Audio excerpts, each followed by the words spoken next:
So, what are we about to see? JUlien, what are you working on?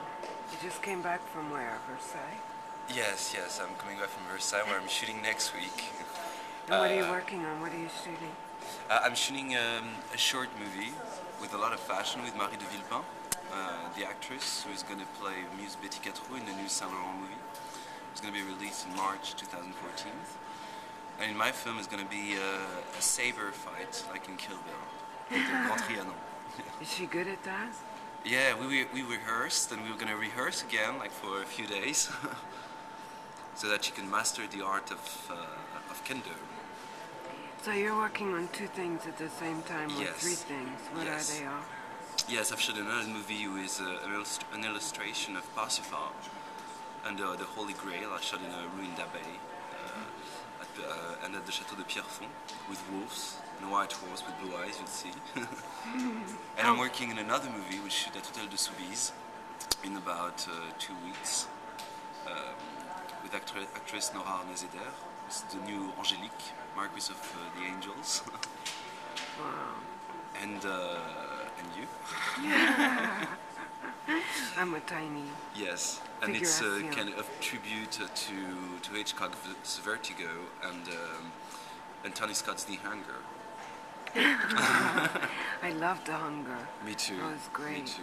Vampires. Yes. Because talk about Shaki a bit. When did you first conceive it, and then I conceived finish Shaki it? like 3 years ago. Actually, it was a feature film project. It came to me because I thought it would be interesting to work on the idea of someone wanting to become somebody else, and really, because everybody, I mean, many people, like I can say everybody wants to be someone else. Who else I mean, would to you want to be? change. No, I wanted to be myself and a better version of myself. What I am today, I'm very happy with what I'm today. Actually, it's my path. So Yeah. I'm doing what I want, and but many people would like to change their lives and maybe change their bodies. And I thought it would be interesting to have a character who can incarnate someone else, entering someone else's body. Because then, not only do you have different appearance, but you feel differently, you move differently, and you don't react to others the same way. And I thought it would be interesting to work on a kind of Faustian deal. Someone who wishes to be someone else, and the devil gives him this power. And so I worked on this idea, and I proposed it to Daphne Guinness, who's playing Mephisto. She's called Judith in my movie. And she gave the power to the main character, and then abandoned him. But then a love-hate relationship. Why did she abandon him? Because she's Mephisto. She's the devil. So there's always a side effect to the power. And so my main character has been abandoned by the devil, by Judith Daphne, and he doesn't really know who he is, left alone. So he tries to conquer her again into different shapes, entering other people's bodies to seduce her in different ways. So he enters a woman's body, the Catherine character is played by Laura Eastwood. Then he enters my character. Then he enters Judith Daphne's husband's character, and then sleeps with her. But when he awakes in the morning, you'll see that she's left, because she's the devil, and she entered her housekeeper's body, actress Andrea Ferrol, who was playing in Marco Ferri's La Grande Bouffe, and François Truffaut's I knew she looked familiar, but yeah, I didn't she was nominated to the Caesar for François Truffaut's movie, The Last Metro. Wow. Yeah. She even played in Peter Greenaway's Z and Two Knots and Fassbinder's Despair. This actress, yeah. Ah, now it's all falling into Yeah, place. she's How very did familiar. I knew she was familiar, but I didn't. Yeah. And, Wow, I that's didn't why know her she's history. How did you meet her? How'd that casting go? I wanted to have a really different character, really different from Daphne, who is the epitome of elegance and fashion and sci-fi even, which would totally fit in my movie. And for the housekeeper character, I wanted to have a different actress that we're not used to seeing in that kind of movie, and that would make a sharp contrast with Daphne's character. And I had seen Andrea in many movies in my childhood, where she was playing really bitchy characters. And I met her through a friend who writes plays, who told me, well, why haven't you thought about Andrea Ferrol? And I said, oh yeah, that should be perfect. And I met her, and she really liked the project, and so she got into it. And I rewrote the script to make a part of it bigger. And there's different layers in the movie, because as you see, she's playing the main housekeeper of the house, and then there's a little maid who wants to become somebody else, actually, in the movie too. She wants to be an actress, right. And she's really bitchy with her,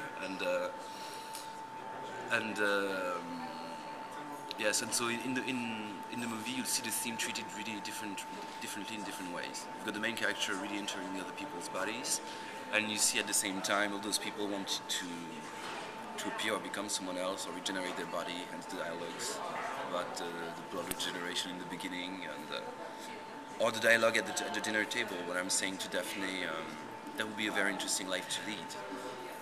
And and that sentence, who seems really like casual, really has a meaning, because I'm going to enter her husband's body. So there are really, every word and every scene in the movie is really meant to really has a meaning. So.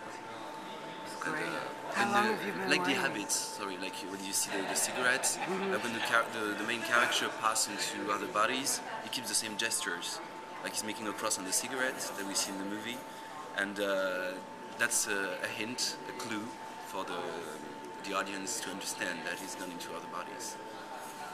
So this is symbolical, maybe like in Blade Runner, when you see the paper horse in the end, like you try to understand what it means, and it's really a key to understand the movie. So my movie is really made of those symbols and layers, and Great. yeah, hence the Scorpio too is a symbol of regeneration. The dialogue I have with Daphne is extracted from Alfred de Vigny's Chatterton preface. It's a play from the 19th century, where he tells about the legend about the scorpions, that the children surrounded with a circle of fires, and then the scorpion seemed to be dead. He didn't move. But then when you removed the circle of fire, the 1 hour later, the scorpion was back to life again. And, so the scorpion is a bit like the phoenix, and the symbol of destruction, auto-destruction, self-destruction, sorry.